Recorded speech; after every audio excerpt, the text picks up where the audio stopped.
చూడండి ఫ్రెండ్స్, పుట్ట దగ్గరికి చెప్పులతో వెళ్ళకూడదు అంటారు.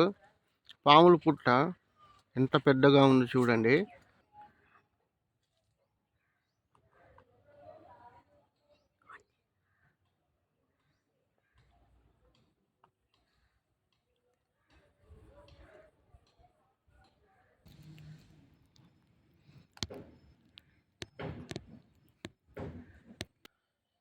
చూడండి ఫ్రెండ్స్, నాయుడు తోటలో మామిడి తోట. ఇక్కడే సినిమా షూటింగ్ జరిగింది. ఫైట్ సీన్ అంతా ఈ చెట్టు కిందే జరిగింది. మహేష్ బాబుని తీసుకొచ్చిన లొకేషన్ ఇదే. కానీ ఇది చాలా 100 ఎకరాల మామిడి తోట. Okay friends.